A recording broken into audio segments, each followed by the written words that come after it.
Pernahkah kamu diam sendirian di malam hari, lalu tiba-tiba merasa asing dengan hidupmu sendiri?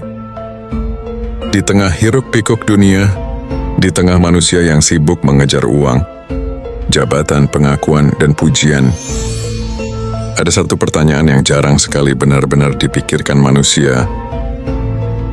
Sebenarnya, aku ini berasal dari mana? Kenapa manusia lahir ke dunia ini? Kenapa ada rasa kehilangan yang begitu perih? Kenapa ada cinta lalu berpisah? Kenapa tubuh yang kuat ini suatu saat pasti roboh? Dan setelah semua selesai, setelah nafas terakhir terhembus, manusia akan kembali kemana? Leluhur Jawa menyebut perjalanan agung ini dengan satu nama, Sangkan Paraning Dumadi. Bukan sekadar kata, tapi sebuah pintu kesadaran tentang dari mana kita datang dan kemana kita akan pulang.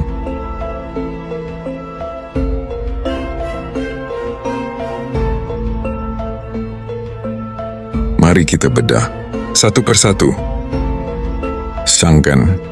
Dalam bahasa Jawa kuno, sangkan berarti asal-usul, sumber, atau tempat di mana sesuatu mulai ada. Bukan hanya soal tempat lahir, tapi asal hakiki dari roh, dari kesadaran, dari eksistensi kita.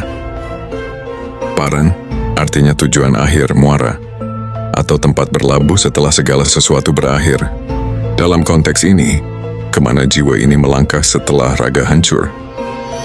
Dumadi adalah ciptaan makhluk hidup, atau tepatnya, manusia yang sedang dalam proses menjadi.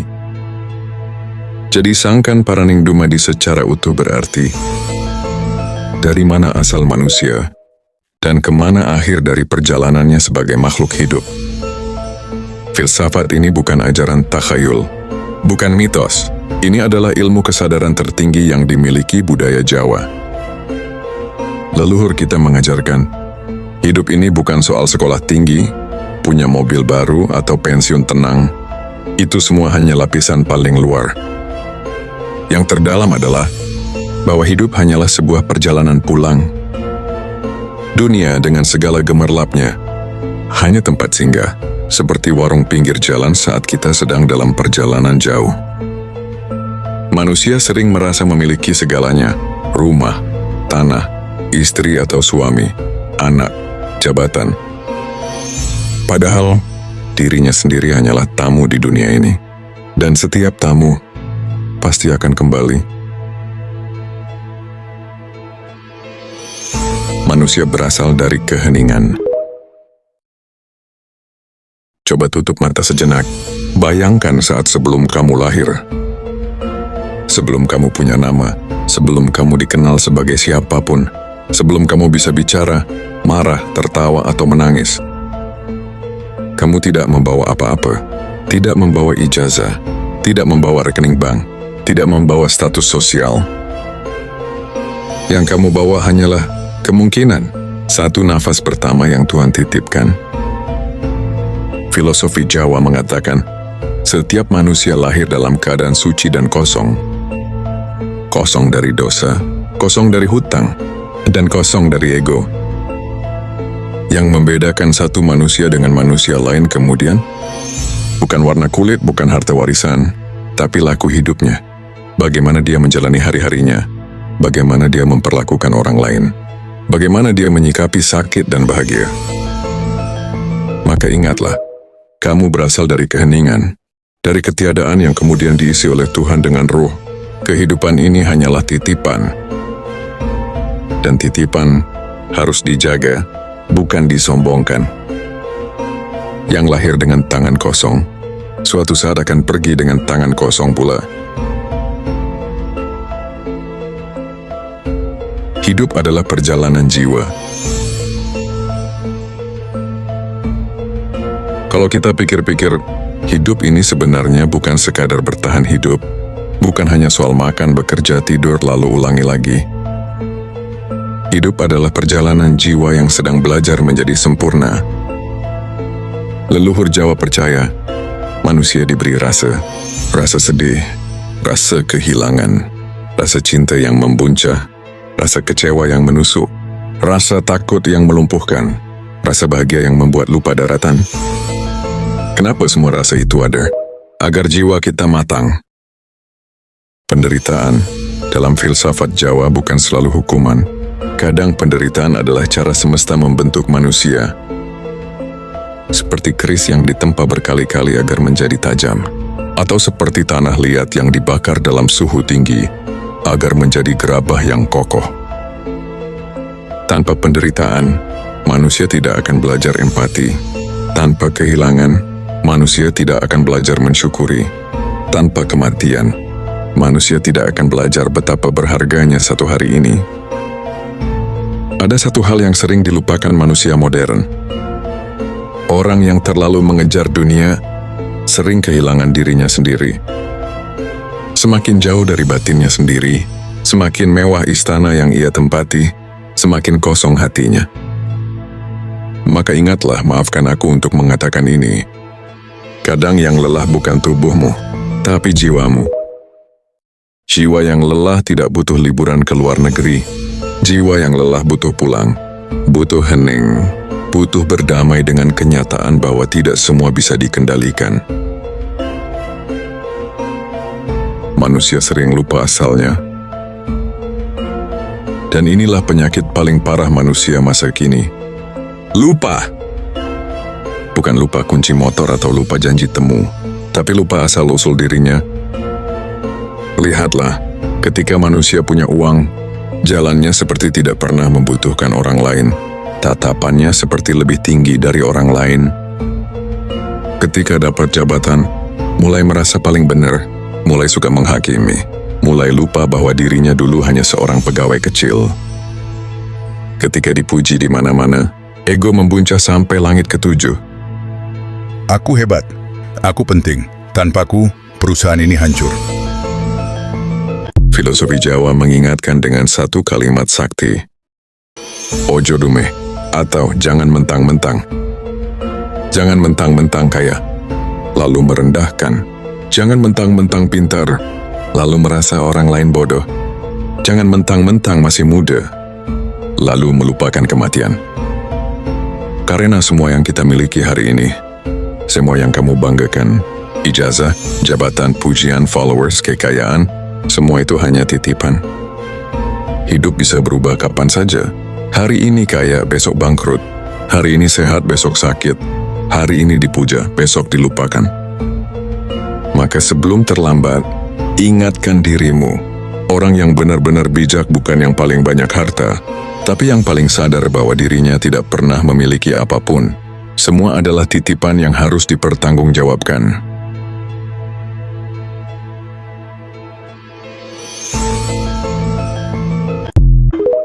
Urip iku mung mampir ngombe.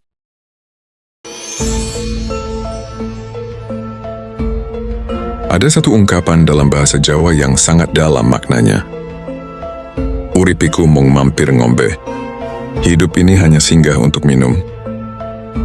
Maksudnya, seperti seorang pengelana yang kehausan di tengah perjalanan jauh. Dia mampir ke warung, minum segelas air, lalu meneruskan perjalanannya. Dia tidak tinggal di warung itu selamanya. Begitulah hidup kita di dunia ini. Coba lihat ke belakang. Masa kecilmu dulu rasanya baru kemarin. Bermain petak umpet, nangis karena jatuh, dimarahi ibu karena berantakin kamar.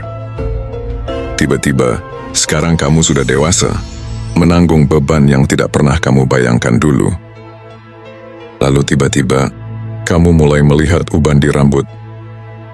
Tiba-tiba, lututmu terasa kaku. Tiba-tiba, orang-orang yang dulu kamu pikir akan selalu ada, sudah tidak ada lagi. Manusia terlalu sibuk mengejar masa depan, sampai lupa menikmati hidup hari ini. Kita selalu berpikir, nanti kalau sudah sukses, aku akan bahagia. Nanti kalau sudah punya rumah sendiri, aku akan tenang. Nanti kalau sudah pensiun, aku akan beribadah. Padahal, waktu tidak menunggu nanti. Kita sering berpikir masih punya banyak waktu, sampai waktu itu benar-benar habis, dan yang tersisa hanya penyesalan. Kenapa dulu aku tidak lebih banyak tersenyum? Kenapa dulu aku tidak lebih banyak memaafkan? Maka hari ini, sebelum terlambat, berhentilah sebentar. Jangan hanya sibuk mengejar, tapi juga rasakan. Nikmati setiap perjalanannya. Kemana manusia akan kembali? Sekarang kita sampai pada pertanyaan paling besar. Kemana manusia akan kembali? Banyak orang takut membicarakan kematian. Seolah dengan tidak membicarakannya, kematian akan membatalkan janjinya. Tapi dalam filosofi Jawa, kematian bukanlah sesuatu yang mengerikan. Kematian bukan akhir perjalanan. Kematian adalah kepulangan. Seperti sungai yang mengalir dari mata air di pegunungan, melewati lembah, perkotaan, sawah, dan laut. Akhirnya sungai itu sampai juga ke samudera. Ia kembali ke asalnya. Ia menyatu. Demikian pula dengan jiwa manusia. Jiwa berasal dari Tuhan. Ia dititipkan ke dalam raga sementara. Dan setelah raga ini rusak, sakit, lalu mati, jiwa itu akan kembali kepada Sang Pencipta. Yang tertinggal di dunia ini hanyalah dua hal: nama dan perbuatan.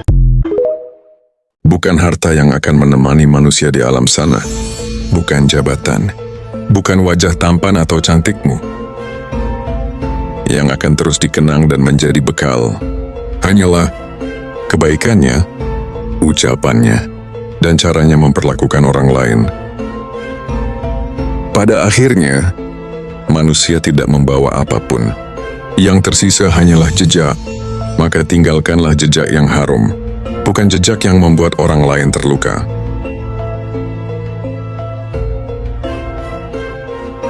Makna hidup menurut filsafat Jawa.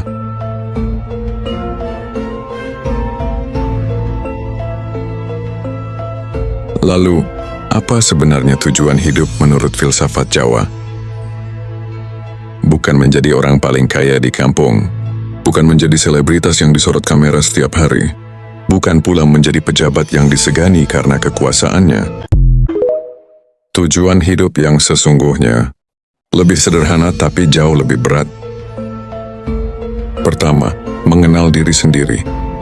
Saping pamrih raming gawe. Artinya bekerja keras tanpa mengharap pujian. Bekerja karena itu kewajiban jiwa. Siapa yang bisa mengenal dirinya, dia akan mengenal Tuhannya. Kedua, menjaga hati. Hati adalah raja dari segala sesuatu. Hati yang kotor akan melihat dunia sebagai tempat yang penuh musuh.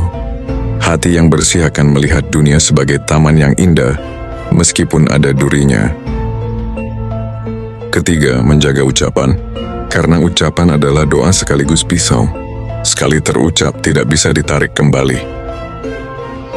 Keempat, menjaga keseimbangan hidup. Tidak terlalu mewah hingga lupa daratan. Tidak terlalu miskin hingga putus asa. Tidak terlalu marah hingga membabi buta. Tidak terlalu diam hingga membiarkan kezaliman. Dan satu falsafah tertinggi, memayu hayuning bawana, memperindah kehidupan, membawa kebaikan bagi alam semesta. Maka jadilah manusia yang menenangkan, manusia yang ketika datang ke suatu tempat, kerusuhan berubah menjadi damai, manusia yang ketika berbicara, yang mendengar menjadi lega. Bukan manusia yang membawa kerusakan, bukan manusia yang membuat orang lain takut hanya karena kekuasaannya.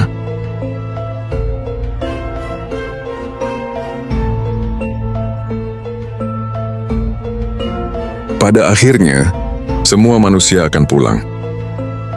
Tidak ada yang tinggal di sini selamanya. Jabatan akan tertinggal di atas meja, kekayaan akan berpindah tangan. Bahkan tubuh yang hari ini kita rawat dengan berbagai krim dan obat-obatan akan kembali menjadi tanah.